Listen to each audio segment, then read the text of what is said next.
So the next harmful substance जो होता है बच्चों, नेक्स्ट कौन सा हार्मफुल सब्सटेंस रिलीज होता है फॉसिल्स को बर्न करने के बाद? तो सेकेंड वन जो होता है वो होता है कार्बन डाइऑक्साइड। ठीक है, कार्बन डाइऑक्साइड भी रिलीज होता है। ठीक है, ये भी एक एयर पोल्यूटेंट है। कैसे एयर पोल्यूटेंट बनता है ये देखिए बेटा, जब भी हम फॉसिल्स को बर्न करेंगे और अगर उस फॉसिल्स को हमने प्रॉपर सप्लाई दी है ऑक्सीजन को सफिशिएंट ऑक्सीजन की सप्लाई अगर हमने उस फ्यूल को प्रोवाइड की थी, ठीक है, तो when we supply the oxygen sufficiently, अगर हम सफिशिएंटली ऑक्सीजन की सप्लाई करेंगे फॉसिल को, तो it leads to be a complete combustion. तो वहाँ पे क्या होगा, कंबशन की प्रोसेस कंप्लीट होगी। और जब कंबशन की प्रोसेस कंप्लीट होगी तो क्या प्रोड्यूस होगा बच्चों? तो हमने पढ़ा है कि जब हम कंप्लीट कंबशन होता है तो heat, light and CO2 gas, carbon dioxide plus energy release होता है। ठीक है, तो कंप्लीट कंबशन के कारण क्या होगा, CO2 gas, carbon dioxide gas produce होगा। अब ये जो कार्बन डाइऑक्साइड गैस है बच्चों, ये पॉइजनस गैस नहीं है। ठीक है, जैसे हमने कार्बन मोनोऑक्साइड में पढ़ा, कार्बन मोनोऑक्साइड जो है वो बहुत ही ज़्यादा डेंजरस, बहुत ही ज़्यादा हार्मफुल गैसेस में से एक गैस है। ठीक है, पॉइजनस गैस है, one of the most poisonous gas. ठीक है, और वो कार्बन मोनोऑक्साइड कब रिलीज होगा बच्चों?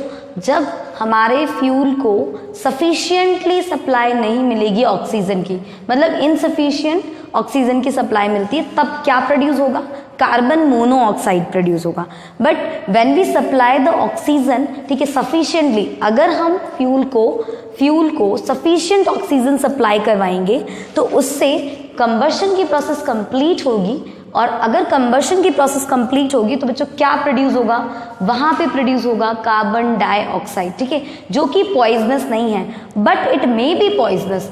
ये पॉइजनस हो सकता है कब, जब एक्सेस अमाउंट में कार्बन डाइऑक्साइड रिलीज हो। ठीक है, जब जो अमाउंट है कार्बन डाइऑक्साइड का वो बहुत ज़्यादा हो जाए, एक्सेसिव हो जाए, तब ये क्या कर सकता है, ये हमारे लिए हार्मफुल सब्सटेंस बन सकता है, ये एक एयर पोल्यूटेंट बन सकता है। ठीक है, अदरवाइज अगर ये एक्सेसिव अमाउंट में नहीं है तो carbon dioxide is not poisonous as much as carbon monoxide. ठीक है, कार्बन मोनोऑक्साइड जितना पॉइजनस ये नहीं होता है। ये जब एक्सेस अमाउंट, लाइक इसका एग्जांपल देखिए आप कि CO2 गैस कैसे प्रोड्यूस हुआ। सपोज मैंने एक फ्यूल लिया, फ्यूल क्या है, मीथेन, जैसा हमने पहले एग्जांपल मिला था, एज सेम एज। ठीक है, मीथेन लिया CH4 एट इसका कंबशन करवाया हमने एक्सेसिव अमाउंट में ऑक्सीजन प्रोवाइड करवा के, मतलब प्रॉपर सप्लाई दिया ऑक्सीजन को। तो हमारा जब CH3 है ऑक्सीजन के साथ रिएक्ट करेगा, तो रिएक्ट करने के बाद क्या प्रोड्यूस करेगा, carbon dioxide CO2 gas produce करेगा, साथ ही साथ में वाटर प्रोड्यूस करेगा। ठीक है, 2H2O, वाटर के 2 मॉलिक्यूल्स को प्रोड्यूस करेगा and some amount of energies also. Clear? So अभी हम ये देखेंगे कि जब हमारा कार्बन डाइऑक्साइड एक्सेस हो जाए, ठीक है, एक्सेस अमाउंट में प्रोड्यूस हो जाता है, तो वो हमारे लिए कैसे हार्मफुल बनता है। ठीक है,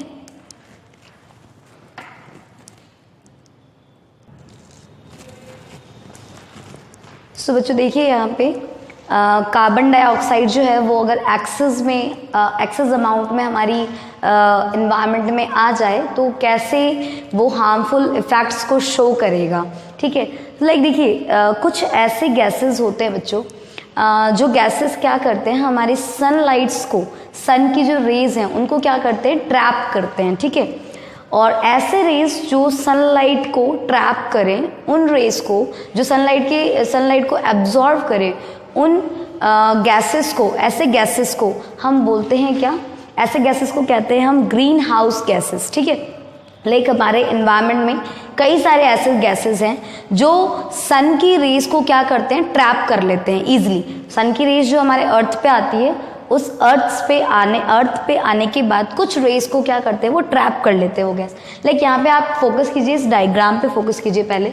ठीक है, यहाँ देखिए ये हमारा अर्थ है, ठीक है, और यहाँ से सनरेज आ रही हैं। अब जो सनरेज हैं वो सन की रेज जो है वो अर्थ पे आती है, 100% सनरेज अर्थ पे आती हैं।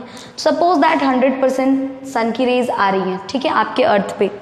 अब उस 100% में से कुछ रेज ऐसी होती हैं जो रिफ्लेक्ट हो जाती है, अगेन रिफ्लेक्ट हो जाती है, ठीक है, और कुछ रेज ऐसी हैं जो अर्थ में ही ट्रैप रह जाती है, ठीक है।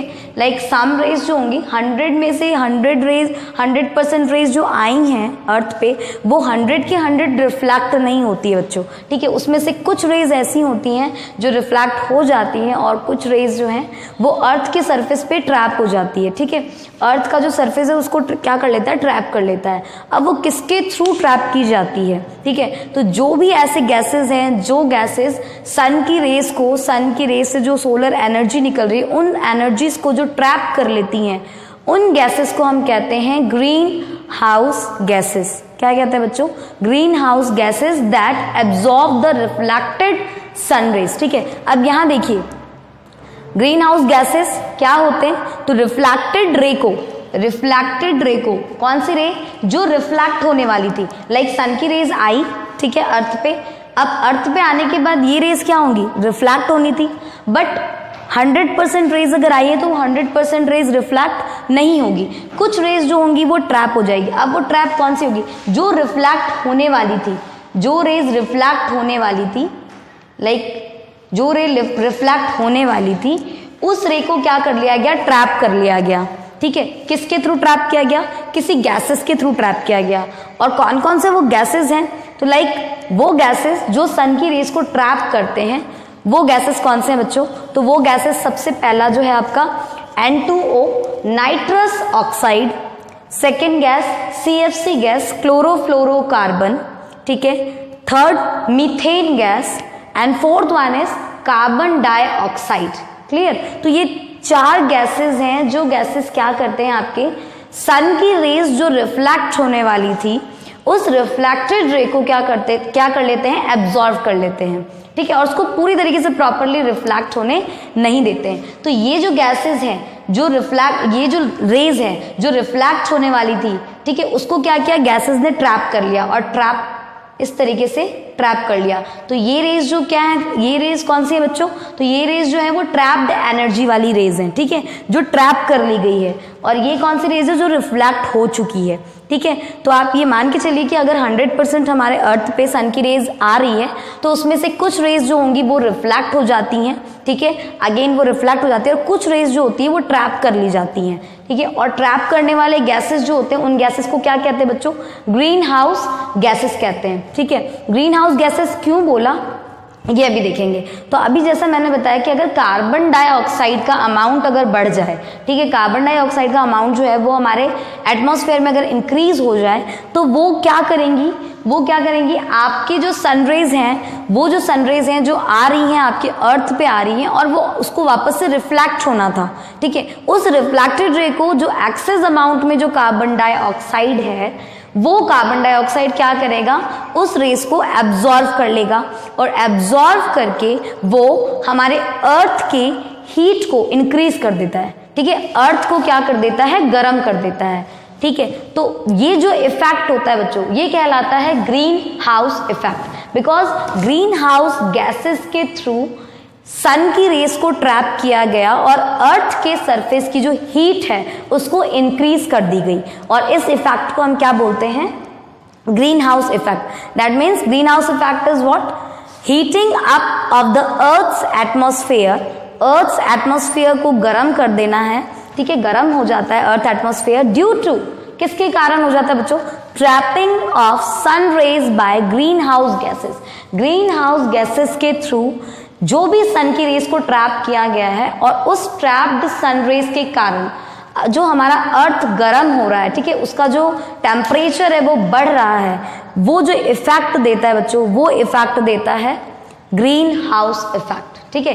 इसी को हम कहते हैं green house effect. That means green house gases के थ्रू सन की रेस को एब्जॉर्व करना, सन की रिफ्लेक्टेड रेस को जो रिफ्लेक्ट होने वाली थी, उन रेस को हमने क्या कर लिया, ट्रैप कर लिया, और ट्रैप करके हमारे अर्थ के सरफेस का जो टेम्परेचर है, जो हीट है, वो इंक्रीज कर दिया, ठीक है। अर्थ एटमॉस्फेयर की जो हीटिंग है वो बढ़ गई, ठीक है, और जैसे ही वो हीट इंक्रीज हो गया, अर्थ जो है वो गर्म हो गया, तो वो इफेक्ट क्या कहलाता है बच्चों, वो इफेक्ट कहलाता है आपका ग्रीन हाउस इफेक्ट। ठीक है, तो CO2 carbon dioxide one of the green house gases, ठीक है, कार्बन डाइऑक्साइड एक ग्रीन हाउस गैसेस है, और ये कार्बन डाइऑक्साइड, इस कार्बन डाइऑक्साइड के कारण जो भी सन की रेज आपकी ट्रैप होगी, रिफ्लेक्टेड सन रेज जो ट्रैप होंगी, और उस ट्रैप होने से जो अर्थ का जो सरफेस है, वो जो अर्थ का सरफेस है उसका जो टेम्परेचर है वो बढ़ जाएगा। ठीक है, वो इफेक्ट कहलाता है ग्रीन हाउस इफेक्ट। अब बच्चों एक बार देख लीजिए आप कि कितने कितने परसेंटेज में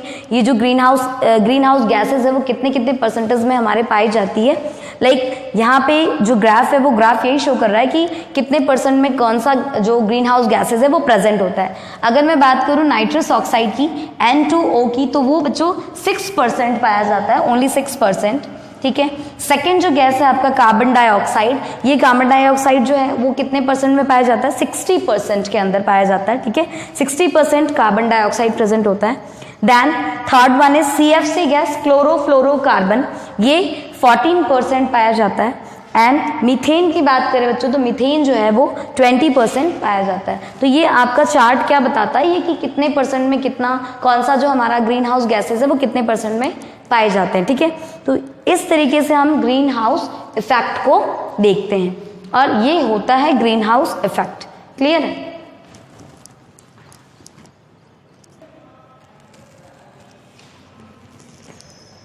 यस, सो बच्चों यहाँ देखिए, हम अभी हमने ग्रीन हाउस इफेक्ट को देखा।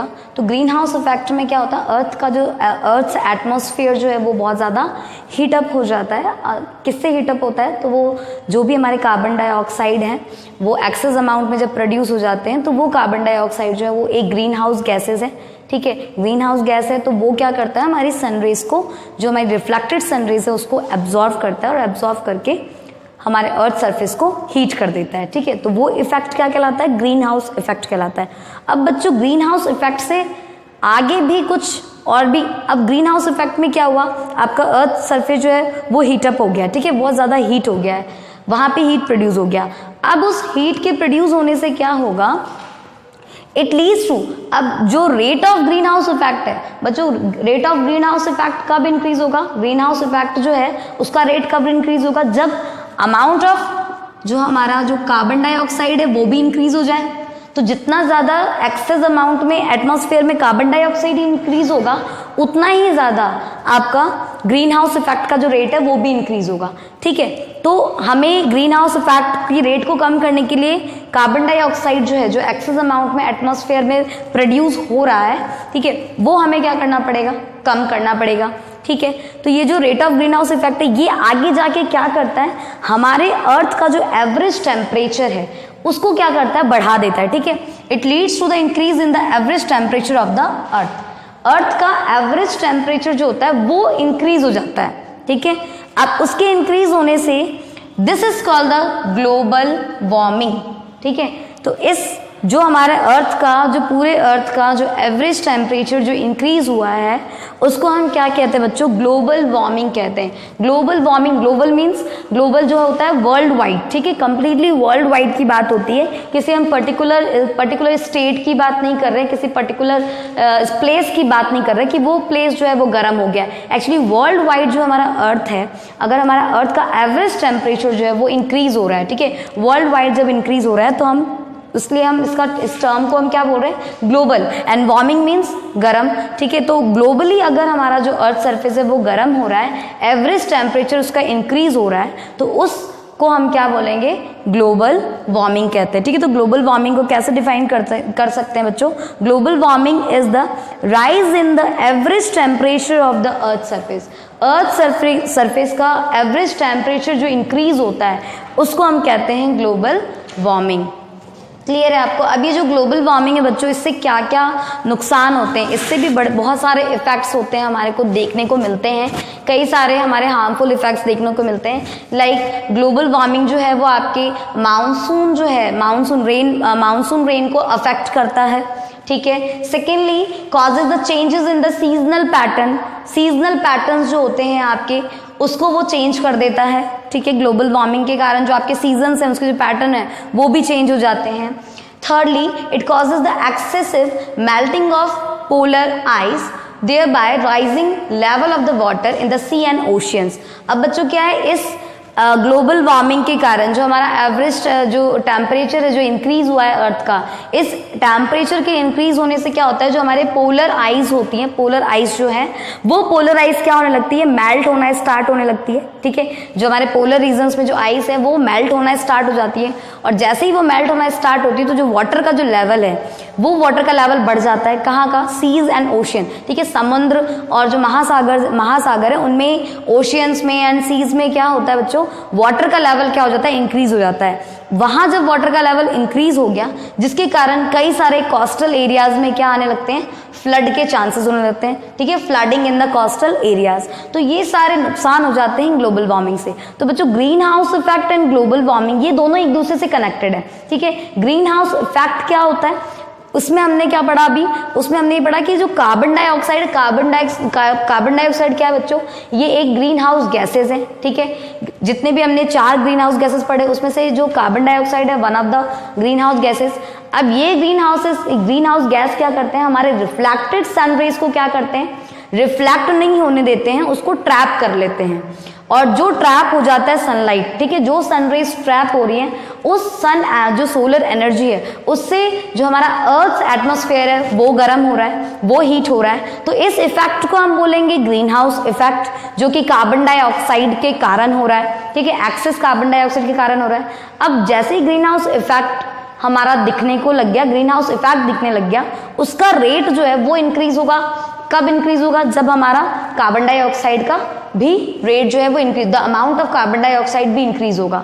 अब इससे जो हमारा ग्रीन हाउस इफेक्ट दिखा, उससे जो हमारा जो अर्थ का एवरेज टेम्परेचर है वो एवरेज टेम्परेचर भी क्या होने लग गया बच्चों, इंक्रीज हो गया, और वो वर्ल्ड वाइड ग्लोबली हुआ इंक्रीज। इसीलिए हमने उसको क्या बोला, ग्लोबल वार्मिंग। ठीक है, तो global warming and green house effect ये दोनों एक दूसरे से कनेक्टेड है बच्चों। ग्रीन हाउस इफेक्ट दिखेगा तो ग्लोबल वार्मिंग भी शो होगा, एंड ग्लोबल वार्मिंग से ये सारे हमारे पास क्या आते हैं, उसके ग्लोबल वार्मिंग के डिमेरिट्स आते हैं। ठीक है, मानसून रेन्स को इफेक्ट करेगा, सीजनल पैटर्न्स को अफेक्ट करेगा। ठीक है, जो पोलर आइज होती हैं उनको मेल्ट करेगा, और पोलर आइज जब मेल्ट होंगे तो वाटर का जो अमाउंट है वो आपके ओशियंस में एंड सीज में क्या होंगे, इंक्रीज होने लग जाएंगे। और जैसे ही अमाउंट ऑफ वाटर इंक्रीज होगा तो कई सारे कोस्टल एरियाज में क्या आने के चांसेस रहेंगे, फ्लड आने के चांसेस रहेंगे। ठीक है, तो इस तरीके से जो कार्बन डाइऑक्साइड है वो भी हमारे लिए एक हार्मफुल इफेक्ट को शो करता है। ओके, सो नेक्स्ट वन हम पढ़ेंगे सल्फर के ऑक्साइड्स के बारे में, कि सल्फर के ऑक्साइड्स जो होते हैं वो कैसे हमें अफेक्ट करते हैं। क्लियर है? सो बच्चों नेक्स्ट जो हमारा एयर पोल्यूटेंट है सल्फर डाइऑक्साइड। ठीक है, अभी हमने कार्बन मोनोऑक्साइड पढ़ लिया, कार्बन डाइऑक्साइड पढ़ लिया, third one is sulphur dioxide. ठीक है, सल्फर डाइऑक्साइड जो होते हैं वो कैसे हमारे लिए हार्मफुल होते हैं बच्चों। तो जो भी हम कोल एंड डीजल को बर्न करते हैं तो हमारे पास कोल एंड डीजल्स को बर्न करने पे सल्फर डाइऑक्साइड गैस भी रिलीज होता है, और ये सल्फर डाइऑक्साइड गैस जो होता है काफ़ी ज़्यादा सफोगेटिंग एंड कोरिजिव गैस होता है। ठीक है, बहुत ज़्यादा सफोगेशन करता है ये गैस। ठीक है, और कोरिजिव भी होता है, बहुत ज़्यादा डेंजरस भी होता है ये गैसेस। और जब हमारा ये जो सल्फर डाइऑक्साइड है बच्चों, ये जैसे ही वाटर के अंदर आप जब रेन वाटर जब बारिश होती है तो उस टाइम पे जो भी, अब ये जो हमारा सल्फर डाइऑक्साइड बच्चों ये प्रोड्यूस कब होगा, जब आप किसको बर्न करते हैं, कोल डीजल्स एंड इन फ्यूल्स को जब आप रिलीज करेंगे तो सल्फर डाइऑक्साइड्स भी रिलीज होते हैं। और ये सल्फर डाइऑक्साइड्स सफोगेटिंग होता है, बहुत ज़्यादा सफोगेटिंग होता है, और बहुत ज़्यादा हाईली कोरिजिव इन नेचर होता है, काफ़ी ज़्यादा डेंजर भी होता है। ठीक है, और जब ये सल्फर डाइऑक्साइड वाटर के साथ रिएक्ट करता है, ठीक है, वाटर कौन सा, जब रेन वाटर, जब बारिश आती है और बारिश के टाइम जो भी सल्फर डाइऑक्साइड जो आपके एटमॉस्फेयर में प्रेजेंट है वो जैसे ही आपके रेन वाटर में मिक्स होते हैं तो वो क्या प्रोड्यूस करता है, सल्फ्यूरिक एसिड को प्रोड्यूस करता है। ठीक है, सल्फ्यूरिक एसिड फॉर्मूला क्या होता है बच्चों, H2SO4। ठीक है, H2SO4 सल्फ्यूरिक एसिड। तो बेटा सल्फ्यूरिक एसिड कैसे प्रोड्यूस होता है, तो जब भी आप फ्यूल्स को बर्न करेंगे, ठीक है, कोल डीजल्स लाइक फ्यूल्स को बर्न करने पे सल्फर डाइऑक्साइड गैसेस रिलीज होते हैं, और वो सल्फर डाइऑक्साइड गैसेस आपके एटमॉस्फेयर में प्रेजेंट रहते हैं। एंड देन रेन वाटर के अंदर वो मिक्स होकर क्या प्रोड्यूस करते हैं, सल्फ्यूरिक एसिड को प्रोड्यूस करते हैं, ठीक है। एंड देन फोर्थ आपका जो हार्मफुल जो हमारा एयर पोल्यूटेंट है वो है ऑक्साइड्स ऑफ नाइट्रोजन, ठीक है। नाइट्रोजन के ऑक्साइड्स भी हमारे लिए बहुत ज़्यादा डेंजरस होते हैं। लाइक अगर आप व्हीकल्स वगैरह चलाते हैं, गाड़ियाँ चलाते हैं, तो गाड़ियों के अंदर जो होते हैं ऑक्साइड्स ऑफ नाइट्रोजन रहता है, प्रेजेंट रहता है, ठीक है। और वो जो हमारे ऑक्साइड्स ऑफ नाइट्रोजन होते हैं वो काफ़ी ज़्यादा क्या होते हैं, पॉइजनस ऑक्साइड होता है, ठीक है। अब ये जो पॉइजनस ऑक्साइड है, नाइट्रोजन का ऑक्साइड मतलब नाइट्रस ऑक्साइड, ठीक है। अब ये जो नाइट्रस ऑक्साइड है बच्चों, ये नाइट्रस ऑक्साइड जो होता है अगर ये वाटर के साथ रिएक्ट करे, वाटर के साथ जब वो रिएक्ट करता है, रेन वाटर के साथ रिएक्ट करता है, तो ये क्या प्रोड्यूस करता है, नाइट्रिक एसिड को प्रोड्यूस करता है, ठीक है। तो जब सल्फर का जो ऑक्साइड बनता है वो अगर वाटर के साथ रिएक्ट करता है तो सल्फ्यूरिक एसिड बनाता है, और जब नाइट्रोजन का ऑक्साइड है, नाइट्रस ऑक्साइड, अगर वो हमारे वाटर के साथ रिएक्ट करेगा तो क्या प्रोड्यूस करेगा, नाइट्रिक एसिड को प्रोड्यूस करेगा। अब जो व्हीकल्स के अंदर क्या होता है, यहाँ पे देखिए स्पेशल नोट देखिए आप, यहाँ पे व्हीकल्स में क्या होता है, कैटालिटिक कन्वर्टर्स लगाए जाते हैं। Now days we are using the catalytic converter in the vehicles and which converted it into the harmless gases, ठीक है। तो वो क्या करता है, वो इन सभी गैसेस को हार्मलेस गैसेस के अंदर कन्वर्ट करता है, ठीक है। तो हम कैटालिटिक कन्वर्टर का यूज करते हैं। कैटालिटिक यहाँ पे हम कैटलिस्ट का यूज करते हैं, और कैटलिस्ट बच्चों क्या होता है, catalyst it is just an catalyst वो चीज होती है जो रिएक्शंस को फास्ट कर देती है, ठीक है, रेट ऑफ रिएक्शन को इंक्रीज कर देती है, और जो खुद केमिकल रिएक्शन में पार्टिसिपेट नहीं करती है, ठीक है, वो केवल रिएक्शंस की रेट को फास्ट करती है। क्लियर है। तो कैटलिस्ट क्या होता है बच्चों, रिएक्शंस को फास्ट करने वाली चीज होती है कैटलिस्ट, ठीक है, बट वो एक्चुअली केमिकल रिएक्शन में खुद पार्टिसिपेट नहीं करती है, ठीक है। तो गाड़ियों में, व्हीकल्स में कैटालिटिक कन्वर्टर्स लगाए जाते हैं जो कि क्या करते हैं, गैसेस को कन्वर्ट करते हैं हार्मलेस गैसेस के अंदर, ठीक है। जो भी आपके जो भी नाइट्रोजन का जो ऑक्साइड्स हैं, ठीक है, उनको क्या करेंगे, हार्मलेस गैसेस के अंदर ये कन्वर्ट कर देते हैं। अब बच्चों ये जो हमारा सल्फर डाइऑक्साइड है और जो नाइट्रोजन के जो ऑक्साइड्स होते हैं, नाइट्रस ऑक्साइड, ये दोनों ही ऑक्साइड्स फॉर्म जो होते हैं ये हमारे लिए डेंजरस है। कैसे, देखिए, it causes the acid rain also, ठीक है। यहाँ पे एक स्पेशल नोट है, एसिड रेन क्या होता है बच्चों, तो देखिए, the rain water that contains dissolved oxides of nitrogen and sulphur, ठीक है। मतलब अगर हमारे रेन वाटर के अंदर किसके ऑक्साइड मिक्स हो जाते हैं, सल्फर एंड नाइट्रोजन के ऑक्साइड्स अगर मिक्स हो जाएं, that means sulphur dioxide and nitrous oxide जब हमारे रेन वाटर के अंदर मिक्स हो जाते हैं, तो मिक्स होने के बाद वो क्या प्रोड्यूस करते हैं, एसिड रेन प्रोड्यूस करते हैं। क्योंकि अभी हमने देखा कि जब नाइट्रोजन जो वाटर के साथ, जब नाइट्रोजन का जब ऑक्साइड रेन वाटर के साथ मिक्स होगा तो क्या बनाएगा, नाइट्रिक एसिड बनाएगा, नाइट्रिक एसिड बनाएगा। और जब सल्फर का जो ऑक्साइड फॉर्म है, सल्फर का ऑक्साइड फॉर्म क्या है, सल्फर डाइऑक्साइड, और ये सल्फर डाइऑक्साइड जब रेन वाटर के साथ रिएक्ट करेगा, रेन वाटर के साथ H2O के साथ मिक्स होगा, तो ये क्या बना लेगा, सल्फ्यूरिक एसिड, ठीक है। ये भी एसिड को प्रोड्यूस करेगा और ये भी एसिड को प्रोड्यूस करेगा, ठीक है। तो ये जो बारिश होगी बच्चों, तो उस रेन को हम क्या बोलेंगे, एसिड रेन बोलेंगे, बिकॉज उस वाटर के अंदर क्या है प्रेजेंट, आपके एसिड्स प्रेजेंट है, ठीक है। और ये जो एसिड्स होते हैं बच्चा, ये जो एसिड्स होते हैं, ये जो एसिड रेन्स होते हैं बेटा, ये जो एसिड रेन्स है ये क्या करते हैं, आपके मार्बल्स को डिस्ट्रॉय करते हैं, ठीक है, मार्बल्स को डिस्ट्रॉय करते हैं, सॉइल्स को डिस्ट्रॉय करते हैं, प्लांट्स को डिस्ट्रॉय करते हैं, इनके पीएच वैल्यूज को चेंज कर देते हैं, ठीक है।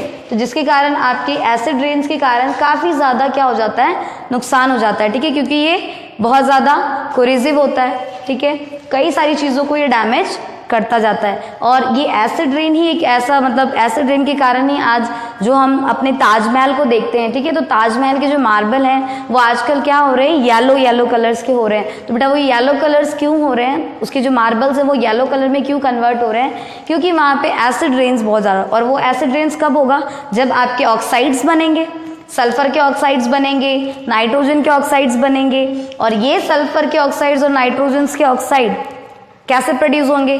तो हम क्या कर रहे हैं, अल्टीमेटली जो फ्यूल्स को हम बर्न कर रहे हैं, फ्यूल्स को बर्न करने के बाद जो भी हम जितना ज़्यादा फ्यूल यूज़ करेंगे उतना ही ज़्यादा हमारे एयर पोल्यूटेंट्स भी प्रोड्यूस होंगे, और वो एयर पोल्यूटेंट्स इस तरीके से हमारे एनवायरनमेंट को क्या करते हैं, हार्म पहुंचाते हैं, हमें हार्म्स पहुंचाते हैं। ठीक है, तो ये आपके कुछ ऐसे प्रोडक्ट्स थे, कुछ ऐसे पोल्यूटेंट्स थे जो फ्यूल्स को बर्न करने के दौरान रिलीज होते थे। क्लियर है?